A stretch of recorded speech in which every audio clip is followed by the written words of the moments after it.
गायक कलाकार रिंजल खरते, संगीत कलाकार सीमा खोटे, प्रस्तुत करता है देवसी सुजा पल्सोर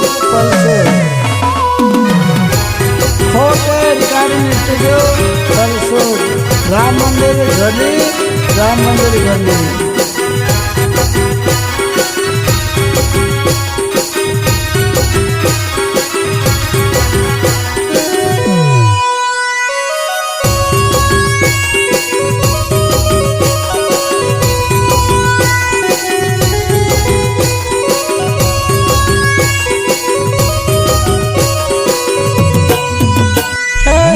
मारो मग कमर फुंदा वाली वो जवान पल जवान नशे के बुलावे वो। हाथ मारो मग कमर फुंदा वाली वो जवान पल जवान नशे के बुलावे वो। अच्छा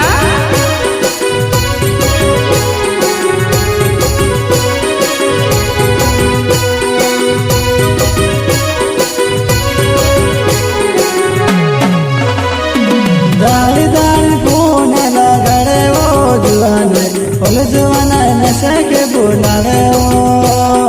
दाड़ी दाड़ी फोन लगाड़े रे दादा पल जुआन नशे के बुलावे रे।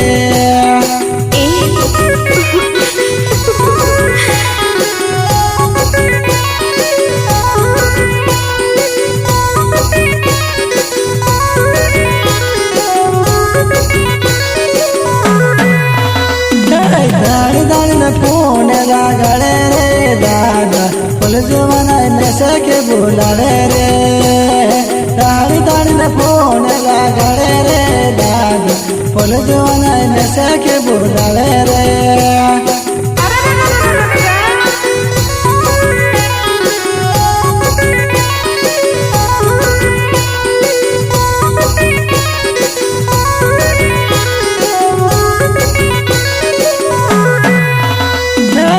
मारो मर कमर फुंदा वाली वो जवान पल जवान नशे के बुलावे रे। हाथ मारो मर कमर फुंदा वाली वो जवान पल जवान नशे के बुलावे रे। अच्छा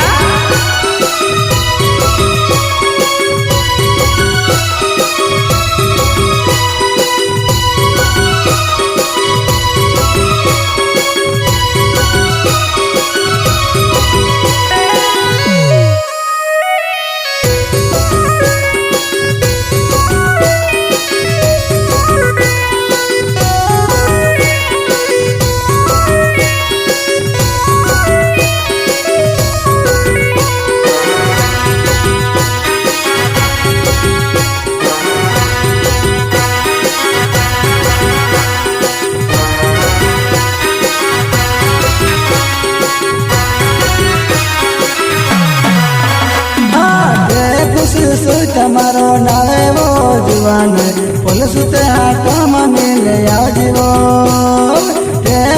सुत मारो नाले वो जुआन पल सुते हाथ मिले आओ जीवो।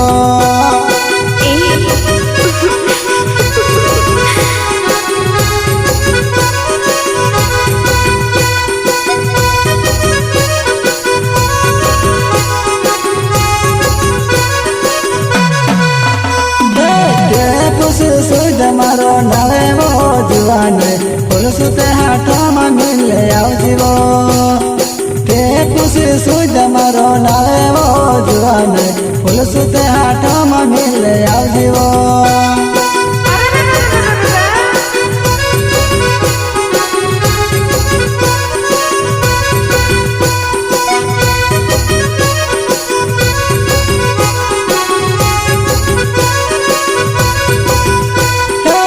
मारो मल कमर फुंदा वाली रे जवान मारे जुआन नशे के बुलावे रे।